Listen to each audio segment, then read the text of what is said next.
Welcome, brothers and sisters of Christ. This is Crazy 316 here with you once again.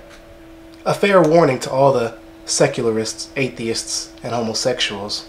This video is not an open forum video. This is for the Christians. So don't even bother posting your comments. They will most likely get deleted.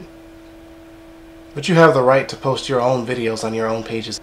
That is your freedom of speech. You all remember the ACLU attempted to take the Mojave Desert Cross to court to be removed from the War Veterans Memorial, and the Supreme Court ruled the cross will stay. Well, this is only one attempt by the unstable creatures that run the organization to infringe upon the First Amendment rights of freedom of speech. While they have pushed over and over again to silence Christian valedictorian speeches at high schools and college graduations, and all kinds of other sorry and sad claims wasting taxpayer dollars on their hate-filled rampage against Christianity. But this video is not about them. However, it is noteworthy that such criminals and the idiot judges that rule on their behalf must be stopped.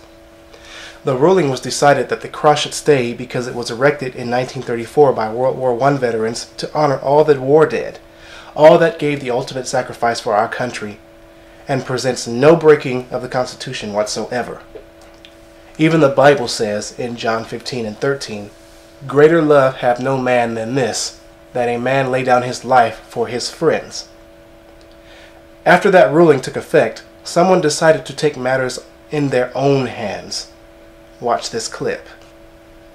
I want to start with breaking news at the top of the hour. I'm Jane Skinner along with John Scott. A war memorial temporarily saved just a few weeks ago by a Supreme Court ruling is now gone. Authorities are telling us at this hour that vandals have torn down what's known as the Mojave Desert Cross. You see a picture of it here from earlier. It was built in 1934 by the veterans of foreign wars. Let's get to Harris. She has more. Harris? Yeah, a lot of information coming in on this one. You mentioned 76 years it stood there, and let's get right away to pictures of what it looks like now. You just saw what it was like then, and then I just had these pictures emailed to me by the Liberty Institute. They work to educate people on the Constitution and the First Amendment freedoms. They are working in behalf of what's happened overnight and offering a $25,000 reward for anyone who can help them arrest and bring to justice the people who tore down this memorial. And just to give you an idea of how this is playing in the military world, listen to this. VFW National Commander Tradewell is saying this is a legal fight, because remember, it went all the way to the Supreme Court. The Supreme Court decided it should not come down.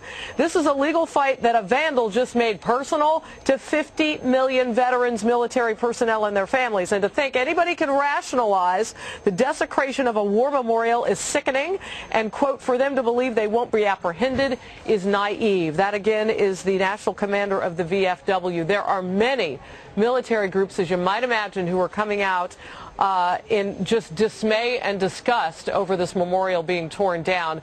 And you mentioned, Jane, that they stole it. I'm not sure what happened to the pieces of it, but it's definitely been torn down. Back to you. All right, Harris, let us know when you hear more. Thanks. As you can see, the sheer hatred for the cross and Christ drove some schmuck, some sewer rat, some disgusting pig to vandalize and steal the cross from its position.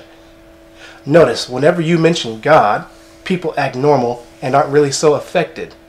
It's when you say the name Jesus or Christ or present the cross, which reminds us of Jesus, that people get uncomfortable and feel convicted because the sheer power of that name.